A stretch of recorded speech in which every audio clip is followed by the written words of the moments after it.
A couple of videos ago, we saw that in just classic C3 photosynthesis, and once again, it's called C3 because the first time that carbon is fixed, it's fixed into a 3, or the first time carbon dioxide is fixed, it's fixed into a 3 carbon molecule. But we saw the problem with C3 photosynthesis is that the enzyme that does the carbon fixation, it can also react with oxygen. And when oxygen essentially reacts with your ribulose biphosphate instead of your carbon, you get an unproductive reaction. Not only is it unproductive, it'll actually suck up your ATP and your NADPH, and you'll go nowhere. So every now and then, when an oxygen bonds here instead of a carbon dioxide, you get nothing produced. So net, everything becomes less efficient. And so in the I think it was exactly the last video, we saw that some plants have they've evolved a way to get around this. And what they do is they fix their carbon on outsides on cells that are actually exposed to the air. And then once they fix the carbon, and they actually fix it into a 4 carbon molecule, into oxaloacetate, and then they pump, and that gets turned into malate. Then they pump the malate deeper within the leaf where you aren't exposed to oxygen. And then they take the carbon dioxide off the malate, and this is where they actually perform the Calvin cycle. And even though you do have your Rubisco still there, your Rubisco isn't going to have, the photorespiration is not going to occur because it only has access to carbon dioxide. It does not have access to this oxygen out here. Now, and that's a very efficient way of producing sugars. And that's why some of the plants that we associate with being very strong sugar or even ethanol producers all perform C4 photosynthesis. Corn, sugar, I could write these down. Corn, sugarcane, and crabgrass. And these are all very, very efficient sugar producers because they don't have to worry too much about photorespiration. Now, some plants have a slightly different problem. They're not so worried about the efficiency of the process. They're more worried about losing water. And you can imagine what plants these are. These are plants that are in the desert. Because these stomata, these pores that are on the leaves, they let in air, but they can also let out water. Right? I mean, if I'm in the rainforest, I don't care about that. But if I'm in the middle of the desert, I don't want to let out water vapor through my stomata. So the ideal situation is I would want my stomata closed during the daytime. Right? This is what I want. So I want, if I'm in the desert, let me make this clear.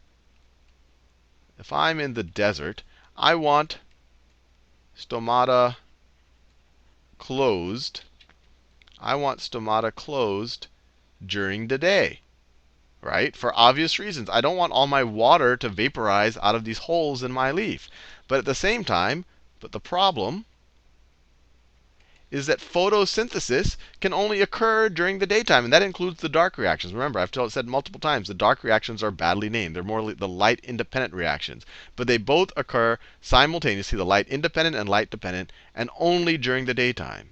So photosynthesis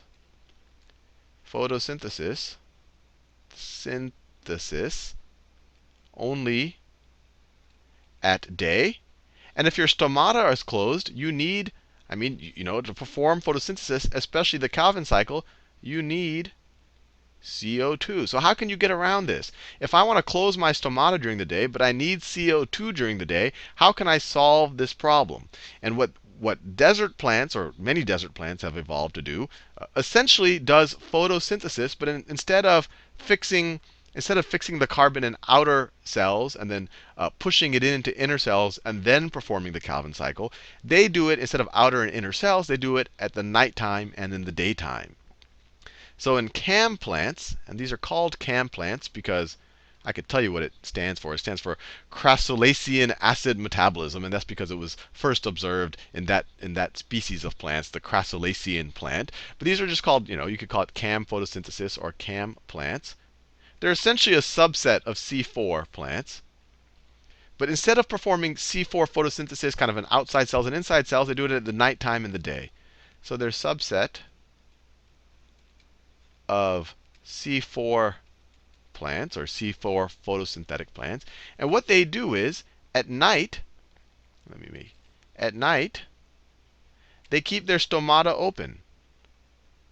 They keep their stomata open, and they keep their stomata open, and they're able to fix. So, and everything occurs in the mesophyll cells and the CAM cells, in the CAM plants.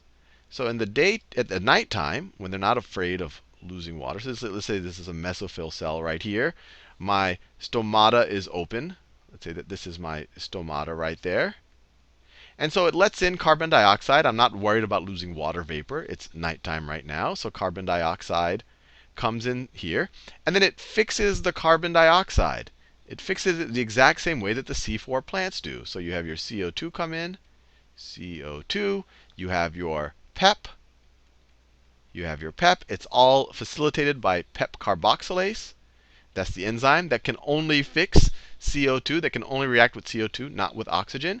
And then that is used to produce, and we saw it here in our CAM4 diagram in the last video, that is used to produce malate, a 4-carbon molecule. So that is used to produce malate.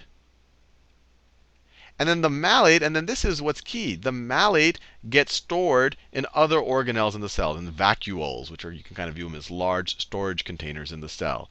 So I drew this as the whole cell. I mean, this is actually all occurring, in your chloroplast. But you can imagine your cell having a big storage center where the malate gets stored at night. And you can view malate as almost, it's like a carbon dioxide store, because later on we can access the malate and get the carbon dioxide.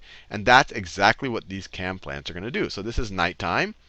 Then the sun comes up. So now we're in the daytime.